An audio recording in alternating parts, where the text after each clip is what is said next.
Buenas noches, hermanos. Un gusto saludarle con la dulce y bendita paz del Señor. Estamos disfrutando de una presencia maravillosa y de un culto extraordinario, glorioso, para la gloria de su nombre. Bien, hermanos, ¿cuántos han venido para escuchar la palabra del Señor? Vamos a mirar entonces Evangelio según San Juan, la fiesta de Caná de Galilea. Capítulo 2, verso 1. Hasta el 11, hermana Viviana, por favor. Al tercer día se hicieron unas bodas en Caná de Galilea, y estaba allí la madre de Jesús. Y fueron también invitados a las bodas Jesús y sus discípulos. Y faltando el vino, la madre de Jesús le dijo: no tienen vino. Jesús le dijo: ¿qué tienes conmigo, mujer? Aún no ha venido mi hora. Su madre dijo a los que servían: haced todo lo que os dijere. Y estaban allí 6 tinajas de piedra para agua, conforme al rito de la purificación de los judíos, en cada una de las cuales cabían 2 o 3 cántaros. Jesús les dijo: llenad estas tinajas de agua, y las llenaron hasta arriba. Entonces les dijo: sacad ahora y llevadlo al maestresala, y se lo llevaron. Cuando el maestresala probó el agua hecha vino, sin saber él de dónde era, aunque lo sabían los sirvientes que habían sacado el agua, llamó al esposo y le dijo: todo hombre sirve primero el buen vino, y cuando ya han bebido mucho, entonces el inferior, mas tú has reservado el buen vino hasta ahora. Este principio de señales hizo Jesús en Caná de Galilea y manifestó su gloria, y sus discípulos creyeron en él. Tomen asientos, por favor.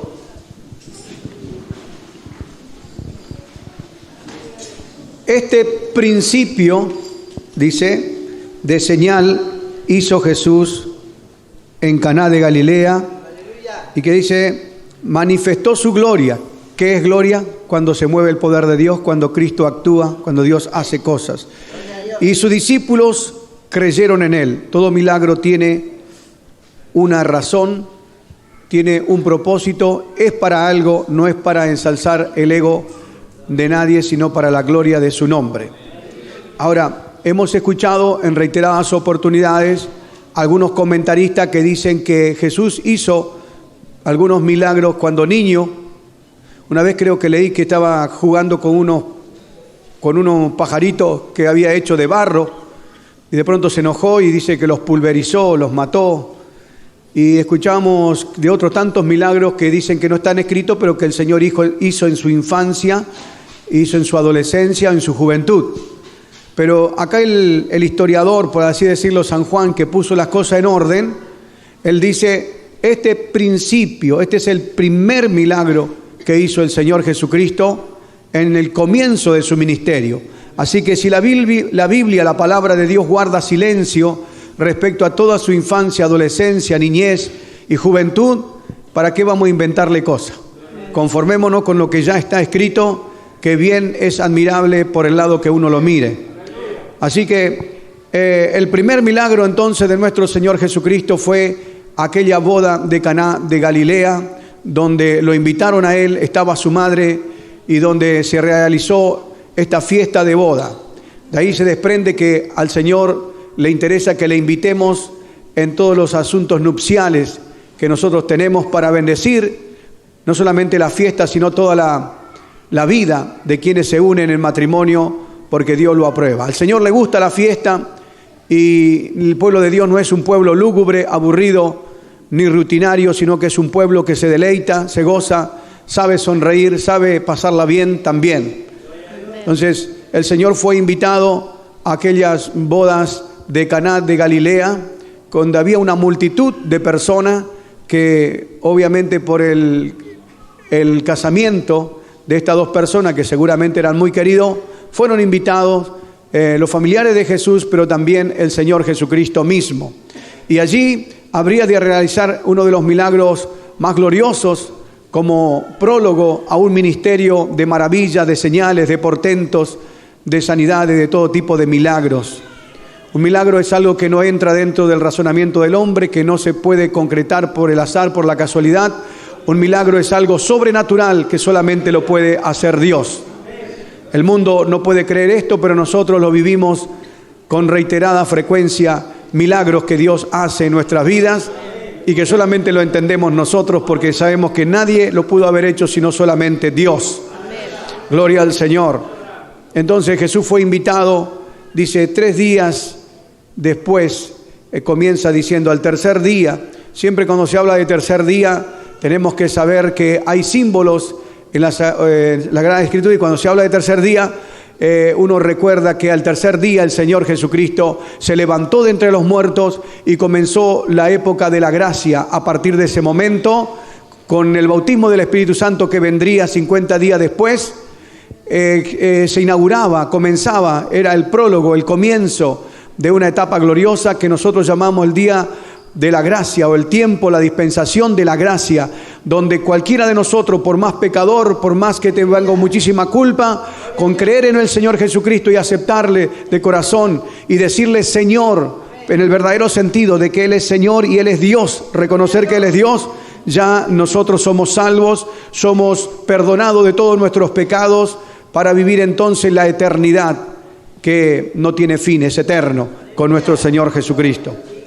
Ahora, ahí vemos entonces, para ir por un camino que a lo mejor no frecuentemente se mira este pasaje, permítanme ver aquí un cuadro de Israel en esta fiesta, hermanos de aquella gente. Podemos ver entonces que Israel ha fracasado. Cuando vemos que aquella fiesta de boda faltó el vino, que era lo más en ese tiempo, era toda la alegría que ellos tenían. Entonces vemos acá el fracaso de Israel. Podemos mirar este mismo libro de Juan, el capítulo 1, el verso 26, que Israel ignoró a Jesucristo, ignoró al Mesías, no creyó en Él. Juan le respondió diciendo: yo bautizo con agua, mas en medio de vosotros está uno a quien vosotros no conocéis. ¡Qué terrible acusación! Entre ustedes está Dios, entre ustedes está el Hijo de Dios, está el Mesías que tanto profetizaron, que tantas esperaban, pero vosotros no conocéis. Ustedes no tienen la visión como para identificar y discernir que hay uno en medio de vosotros, que el apóstol, el bautista decía, más grande es que yo, primero es que yo me siento indigno de, encorvado, desatar la correa de su calzado. Yo bautizo en agua, pero Él bautizará en Espíritu Santo y fuego. Mire que tiene el aventador en su mano y va a quemar la paja en el fuego, pero al trigo lo va a poner en su granero. Hermanos, ¿cuánto alaban el nombre de nuestro Señor Jesucristo? Usted tendría que saltar en una pata, como se dice vulgarmente, por el sencillo hecho, hermano, de que Dios a usted sí le dio entendimiento y le dio discernimiento y le abrió los ojos para entender que Cristo es el Hijo de Dios y que Él merece toda gloria y honra y que nosotros le aceptamos a Él. Y nuestro culto, hermano, no es para, para entretener un rato, para pasar las horas muertas, para hacernos los santulones. No venimos acá para algún líder humano tributarle algún tipo de loor o de honra. Nosotros, hermanos, en nuestro culto, como dice un coro nuestro, Jesús, tú eres la persona más importante en este lugar. Desde que entramos, los cánticos van dirigidos a Él, la alabanza, la adoración, porque Él nos amó de tal manera que abandonó la gloria del cielo, descendió, habitó entre nosotros, vimos su gloria, gloria como del unigénito del Padre, lleno de gracia y de verdad, y dio su vida hasta su última gota de sangre por nosotros, aun cuando nosotros fuimos enemigos de Él. Yo veo en esta fiesta, hermano, un cuadro de Israel que ignoró a su propio Mesías y que fracasó, terminó la antigua dispensación. Entonces, la providencia se había agotado, el vino se había agotado. Sin embargo, el Mesías estaba allí para darle una mano. Israel tuvo al Mesías que vino oportunamente porque se estaba terminando Toda la gloria del antiguo pacto estaba caducando, todo se estaba debilitando, la liturgia, la religión, todo, hermanos, era algo muerto, seco, vacío, sin vida. Por eso los griegos que solían venir, porque a pesar de todo eso, el pueblo de Israel tenía las festividades y los símbolos, todo lo mejor de todo el mundo en relación a Dios, y venían gentiles. Los griegos vinieron a la fiesta, pero cuando llegaban a la fiesta dijeron: ya estamos hartos de tanta fiesta, de tanta solemnidad, de tanta Pascua, que pueden ser muy lindas, nosotros ahora queremos algo más. Y fueron porque se enteraron que Jesús estaba en una casa, hablaron con Felipe, con Andrés, y le dijeron: queremos ver al Mesías. El Señor dijo: ha llegado la hora para que el Hijo del Hombre sea glorificado. Esta es una señal de que ya el tiempo de los judíos que ni me prestan atención, que ni me conocen, se acabe, para que a partir de entonces comience la época de los gentiles. Los gentiles son los que no son judíos, los que no son hebreos. Nosotros, hermanos, no tendríamos ningún poquitito de espacio en esa gracia. No era para nosotros. Los griegos representamos nosotros que no eran israelitas, y ellos pugnaban por entrar y conocer a Cristo, pero el pueblo de Israel lo rechazaba. Lo que el pueblo de Israel rechazó, los gentiles lo querían con locura. Entonces Jesús dijo: bueno, llegó la hora, ya basta con Israel, y ahora voy a darle la oportunidad no solo a Israel, sino a todo el mundo. El que creyere, no importa la raza, el color, ya no seremos engendrados por voluntad de carne, ni de sangre, ni por todo lo que es nuestros ancestros, que nosotros no tenemos de judío prácticamente nada. Hermano, entonces ya no será por la genealogía, por nacer en la tribu de Israel, sino por haber creído a través del Espíritu Santo, engendrado de Dios. Somos llamados hijos de Dios, porque todos somos criaturas de Dios, pero solamente son hijos de Dios los que se arrepienten, se convierten, los que lo aceptan de corazón. ¿Cuántos dicen gloria a Dios?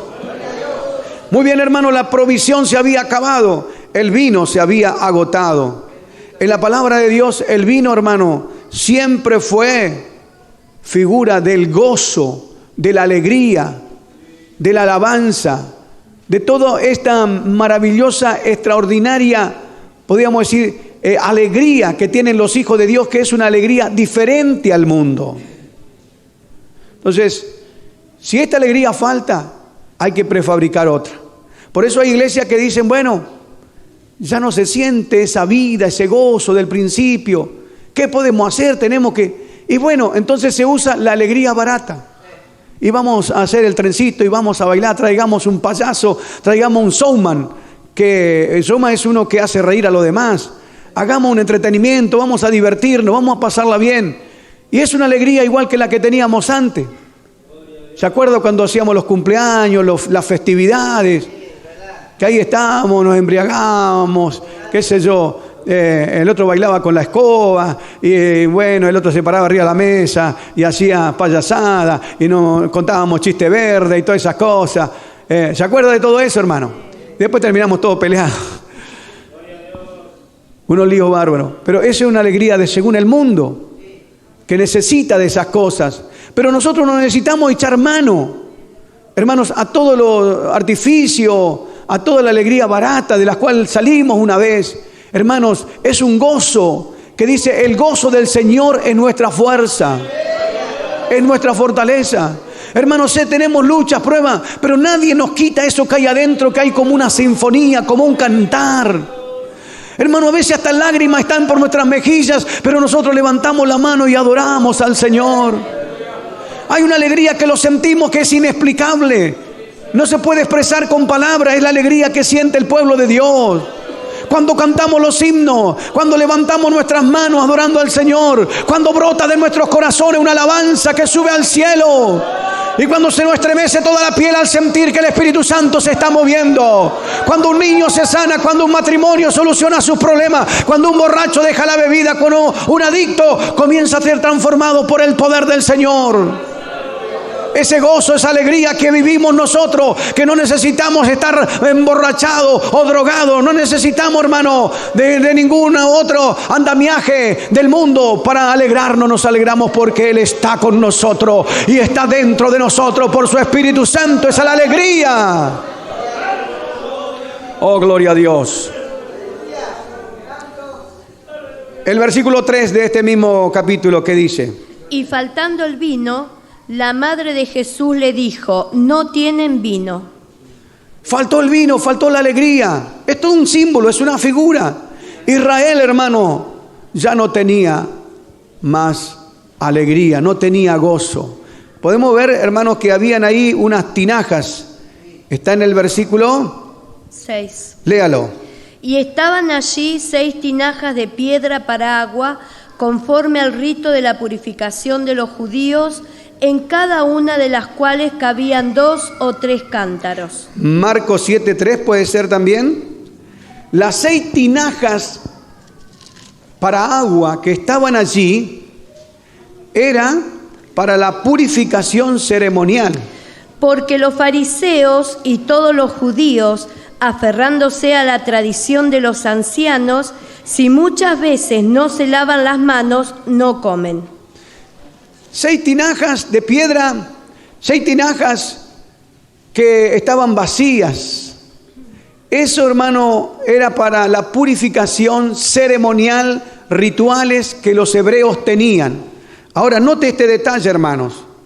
Ellos tenían ceremonia, ellos tenían rituales, tenían la ley de Moisés, tenían el templo, los sacerdotes, fariseos, saduceos, escribas, doctos de la ley.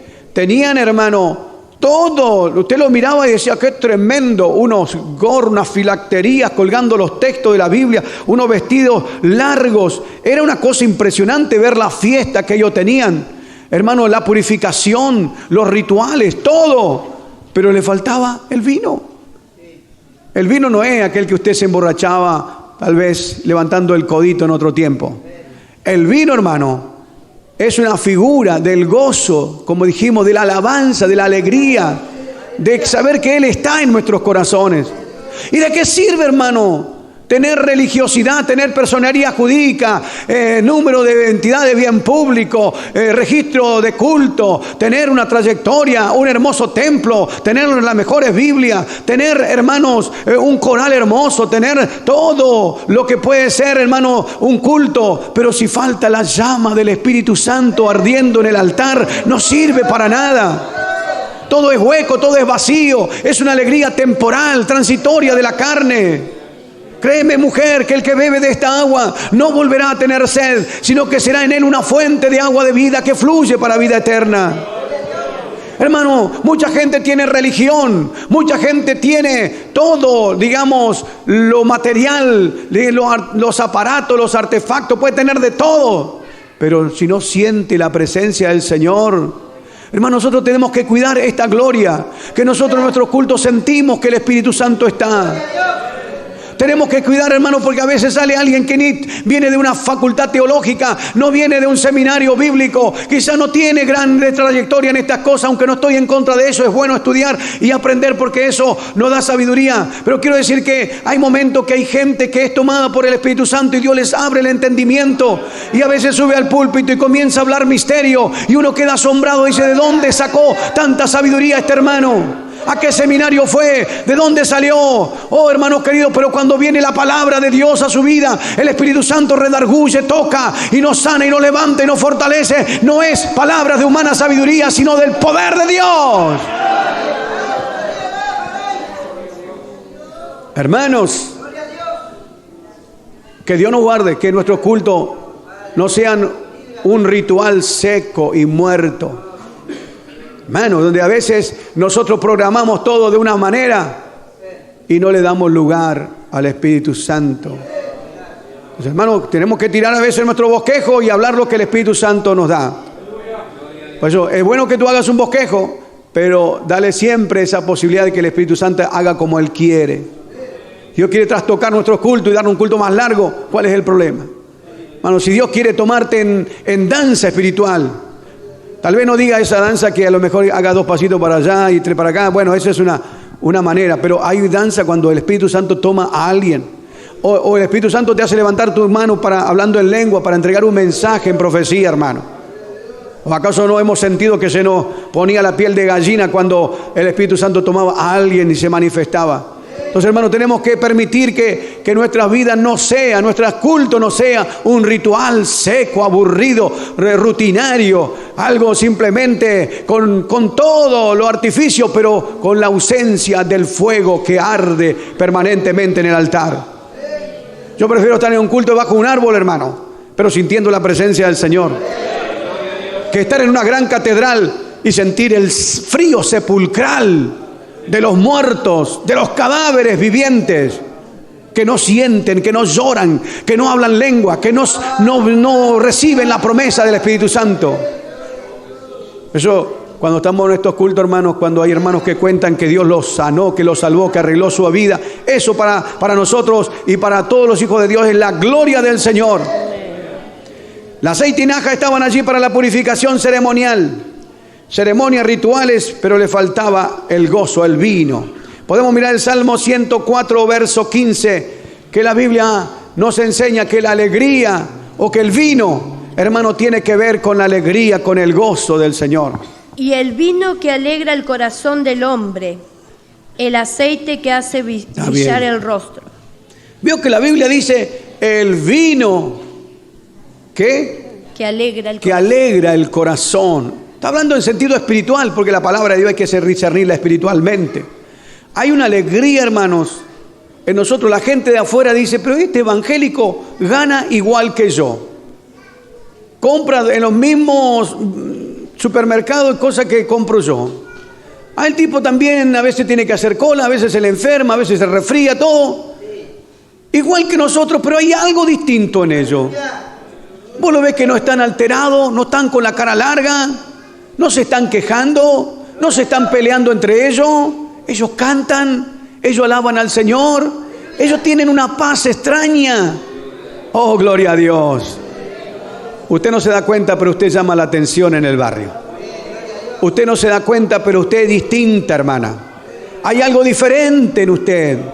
La diferencia la marca Cristo. Por eso dice, como desconocido, pero bien conocido. Yo trabajé en una empresa, en la petroquímica Bahía Blanca, con muchos compañeros. Yo decía, la mayoría ni me conocen, me ignoran. Esta gente ni saben quién soy yo. Pero llegó un día en que se desató la guerra y estaban pasando alguna cosa rara. Ese día los que no me conocían venían a preguntarme, che, ¿será que pueden tirar una bomba acá? ¿Será que puede pasar esto, puede pasar aquello? Y comenzaban, tenía alrededor una cantidad de compañeros haciéndole 1000 preguntas. Y me di cuenta, cada vez que pasaba una cosa extraña, como desconocido era yo, pero ahora era bien conocido. Y pude predicarle, hablarle la verdad de la palabra del Señor. Por eso hoy los medios no corren a buscar lo evangélico. Los programas televisivos no buscan a un pastor verdadero. Busca a cualquier charlatán, un rabino, un manos chanta, un sacerdote. Invitan a muchos, pero muy rara vez invitan a un verdadero pastor. Si encuentran uno que anda más o menos por ahí, que hace de pastor y que de pastor no tiene nada, a ese sí lo invitan para ridiculizar el evangelio. Pero así como en los tiempos de Daniel, cuando, hermano, la lectura apareció en la pared, mene, mene, tekel, usparsin, pesado fuiste en balanza y fuiste hallado falto. Quiero que me interpreten esto, o quiero que me interpreten el sueño. Y no había caldeos, sátrapas, adivinos, no había agorero, no había brujo alguno, ni parapsicólogo que pudiera discernir aquello. Entonces la madre del rey dijo, yo conozco a uno, que en los tiempos de tu padre, oh rey, se halló en él mejor espíritu que todo lo que hay acá. Mándelo llamar. Y ahí vino, hermano, el hombre de Dios. Ahora sí que era convocado. Van a llegar días cuando las papas van a quemar, hermano. Van a llegar días que van a suceder cosas extrañas. Prepárese porque usted va a ser consultado. Muchos de nosotros vamos a ser llamados probablemente. Y dice, así dice el Señor, mene, mene, pesado fuiste en balanza y fuiste hallado falto. Porque el hombre de Dios no tiene el mensajito suavecito. Por eso que no lo quieren escuchar. El verdadero hombre de Dios le va a decir, arrepiéntase y conviértase. Por tanto, esta misma noche tu reino va a ser dado a los medos y a los persas. Ha sido quebrado por Dios. No podía ser nunca, estaban en un lugar tan hermoso, tan fuerte. Y cuenta la historia, que vinieron los medos y los persas. ¿Sabe qué hicieron, hermano? Había un río que corría por debajo de la ciudad. Y taparon ese río, lo desviaron, y por ese lugar se mandaron los ejércitos. Y esa noche se cumplió exactamente la voz de Dios en la escritura de una mano que escribían encalado de la pared. Mano, la escritura ya está escrita para este mundo y no la entienden. El pueblo de Dios es el único que tiene capacidad de interpretar. Ahí estaban las ceremonias, los rituales, hermanos, y podemos decir que un día Cristo va a traer gozo a Israel. Israel temporalmente ha sido el que rechazó a Cristo, pero llega el momento, podemos leer Isaías 54 hasta el 7 o al 11, 7 más o menos. Isaías 54. Podríamos mirar tanto otros, pero la Biblia habla de que el pueblo de Israel menospreció al Mesías, no lo conoció. Entramos nosotros, pero suena la trompeta, nos vamos con Cristo, somos nosotros la novia, pero Dios se acordará de la esposa que es Israel. Por un breve momento te abandoné, pero te recogeré con grandes misericordias. Eso es para Israel, siga leyendo. Con un poco de ira escondí mi rostro de ti por un momento, pero con misericordia eterna tendré compasión de ti, dijo Jehová, tu Redentor. Siga. Porque esto me será como los días de Noé, cuando juré que nunca más las aguas de Noé pasarían sobre la tierra. Así he jurado que no me enojaré contra ti ni te reñiré. Porque los montes se moverán y los collados temblarán, pero no se apartará de ti mi misericordia, ni el pacto de mi paz se quebrantará, dijo Jehová, el que tiene misericordia de Siga. ti. Pobrecita, fatigada con tempestad. Eso es para Israel. Sin consuelo, he aquí que yo cimentaré tus piedras sobre carbunclo y sobre zafiros te fundaré. Tus ventanas pondré de piedras preciosas, tus puertas de piedras de carbunclo y toda tu muralla de piedras preciosas. Hasta ahí está bien. Podríamos leer todo ese capítulo y también Oseas capítulo 4. Y usted verá, perdón, Oseas capítulo 2. Verá que Israel tiene promesas. Temporalmente la iglesia ahora ha ocupado ese lugar, pero Dios tiene propósito, porque cuando Cristo levante a su iglesia, después de 7 años que dura la gran tribulación aquí en la tierra y la fiesta de boda en el cielo, Jesucristo viene a la tierra. Pero antes de eso, Israel va a decir, ese que viene ahí es el Mesías y es el anticristo, y va a ser engañado. Pero cuando el anticristo, con toda su grande, podríamos decir, pompa y barullo, se encamina, porque el anticristo quiere sentarse en el templo de Dios en Israel, donde está la mezquita de Omar, o el muro de los lamentos, en la explanada, se va a construir el templo en tiempo récord. Ya tienen todos los materiales y con toda la estructura, la gran, podemos decir, capacidad de estructura que tienen ahora, se va a montar en tiempo récord. Y él quiere sentarse ahí como Dios. Pero Israel está alabando a ese Dios, pero de pronto como que se le cae la venda y dice, pero este no es el Mesías. Porque hay muchas cosas que no concuerdan. Este no es. Entonces se le cae a Israel la venda de los ojos y dice y entonces ¿quién es el Mesías? El Mesías no será aquel humilde carpintero que vino en un burrito. Entonces hay una conversión general en Israel, y la bestia que viene para ocupar su trono ahora se levanta contra Israel para castigarla. Pero es allí donde ellos claman a Dios en un arrepentimiento nacional impresionante, y aparece un cielo oscuro en el cielo y aparece Jesucristo para venir a salvar a su pueblo. Pero escuche con cuidado, viene con una multitud de huestes. ¿Sabe quién viene ahí? La iglesia que previamente subió en el rapto y regresa. Oiga, que eso es lindo, usted tiene que alabar al Señor. Gloria a Dios. Hermanos, concluimos ya en esta recta final. Vamos a ver entonces que el Señor le dijo en ese tiempo, a partir de ese momento, le dice, María, ¿no tienen vino? ¿Sabe qué le dijo Jesús? ¿Qué tienes conmigo? Hoy eso le dice el Señor a Israel, ¿qué tienes conmigo? Porque ellos lo rechazaron. Pero nosotros, totalmente perdidos, ajenos a los pactos de la promesa, sin esperanza y sin Dios en el mundo, somos recibidos y ocupamos un sitio de honor al lado del Rey de Reyes, Señor de Señores. Pero no nos jactamos contra las ramas naturales, contra Israel. Lo amamos, oramos por ello. Y todos los días pedimos por la paz. Bienaventurados los que piden por la paz de Jerusalén. Van a ser prosperados. Veamos entonces, hermanos, aquí cómo se salva un pecador. Nos muestra en esta gráfica, hermano. Esa multitud sedienta es una figura de la humanidad. Los placeres, los goces del mundo se acaban. La religiosidad no puede llenar el vacío. Y dice que habían ahí, ¿qué cosa? 6 tinajas vacías. Ese es el ser humano. 2 de Corintios capítulo 4, verso 7. Nosotros somos como un cántaro. Somos, hermanos, como una tinaja.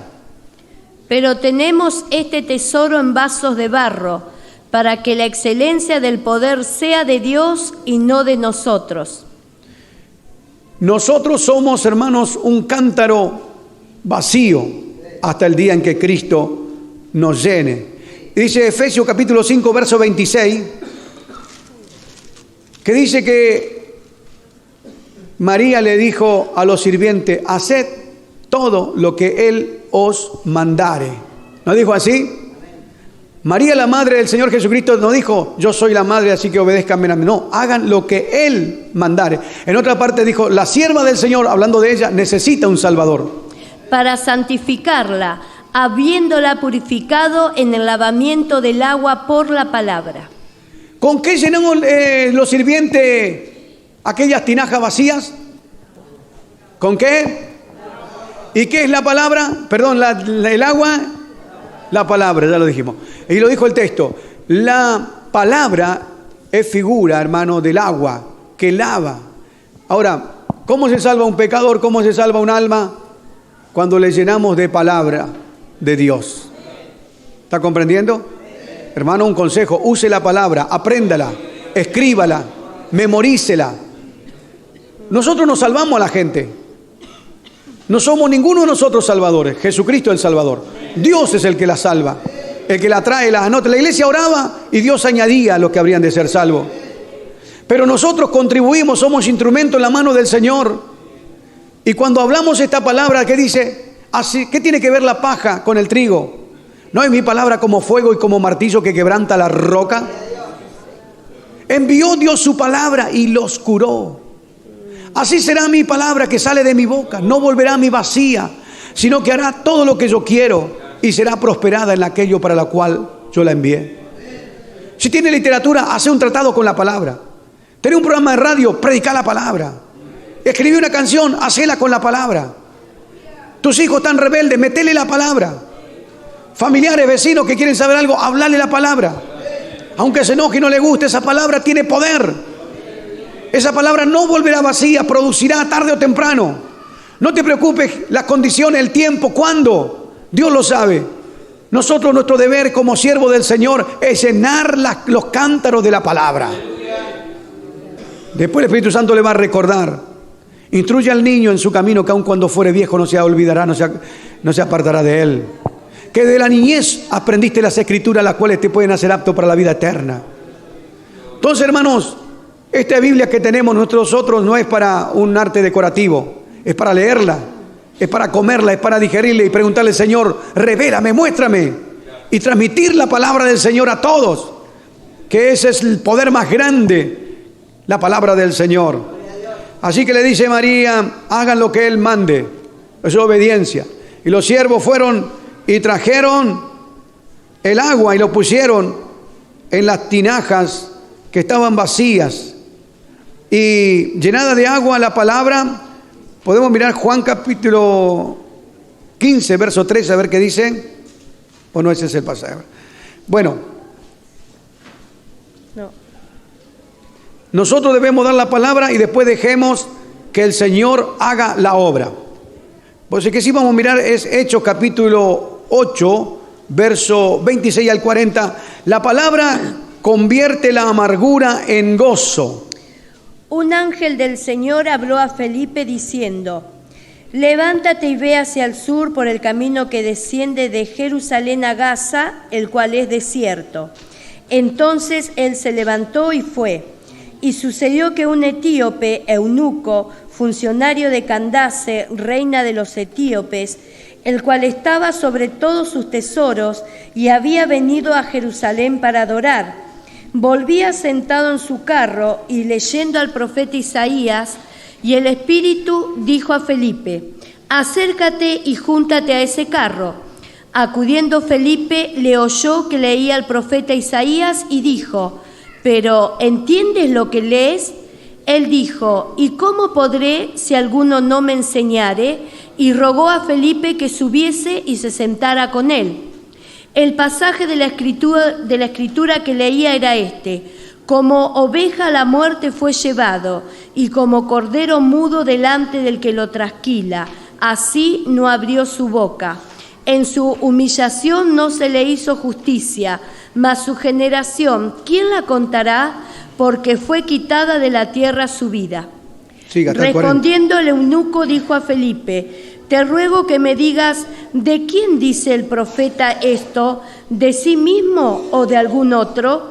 Entonces Felipe, abriendo su boca y comenzando desde esta escritura, le anunció el evangelio de Jesús. Y yendo por el camino llegaron a cierta agua, y dijo el eunuco: aquí hay agua, ¿qué impide que yo sea bautizado?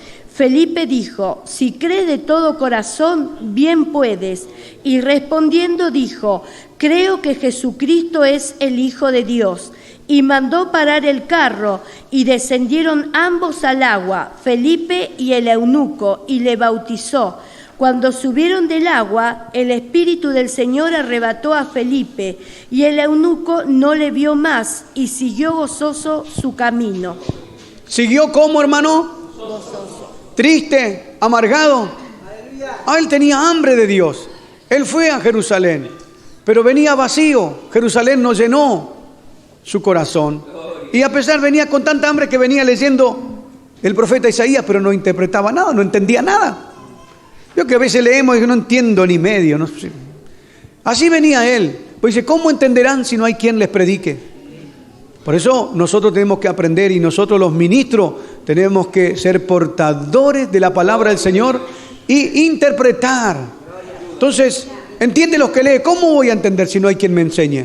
Entonces mandó parar el carro y se sentaron juntos, y durante el camino, no sé, en aquellos tiempos los medios de transporte eran muy precarios, un carro. Así que tuvo tiempo suficiente para explicarle. Él dice: ¿de quién habla el profeta Isaías? ¿De quién? Bueno, habla del Mesías, de Jesús, no habla de ningún otro. Y el eunuco empezó a recibir la palabra. Así como aquellos cántaros vacíos fueron llenados de agua, así el eunuco fue recibiendo la palabra.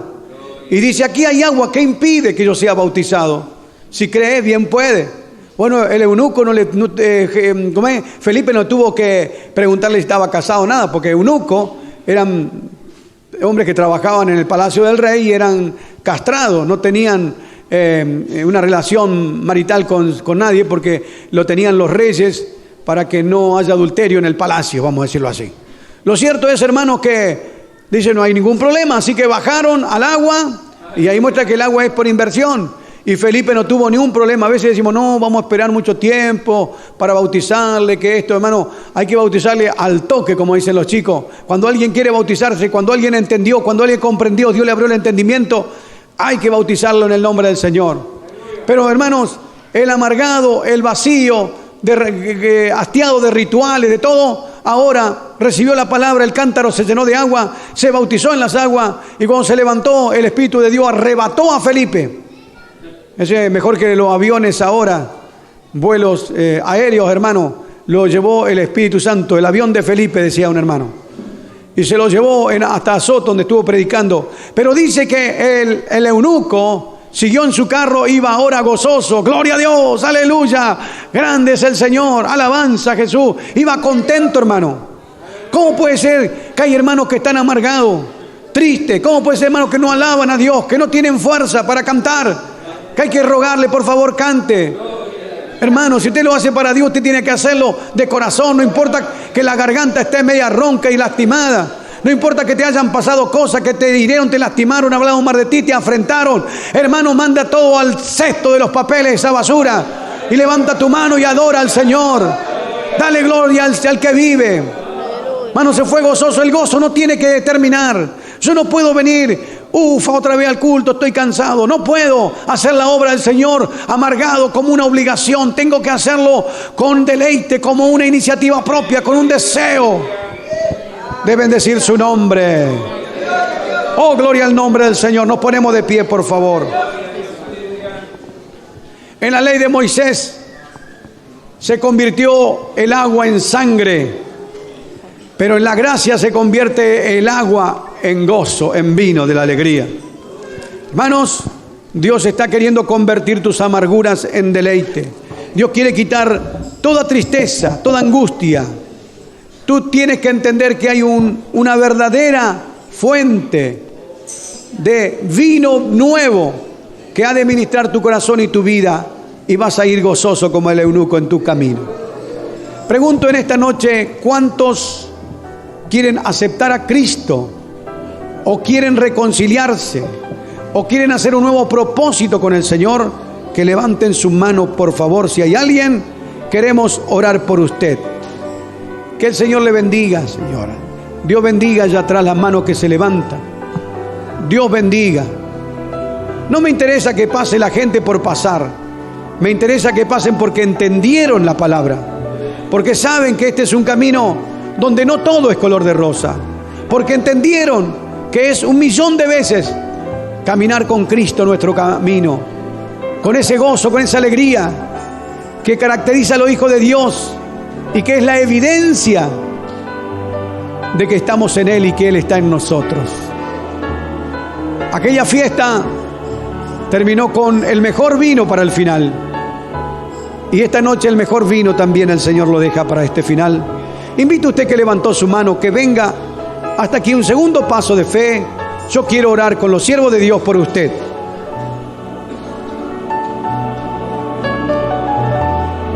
Dios te bendiga. Adelante, los que necesitan de Dios, dejen su lugar y vengan.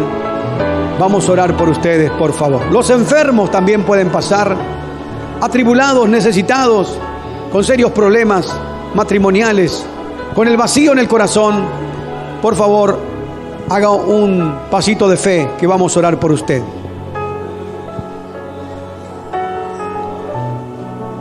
Eso es, gloria a Dios. Dios le bendiga.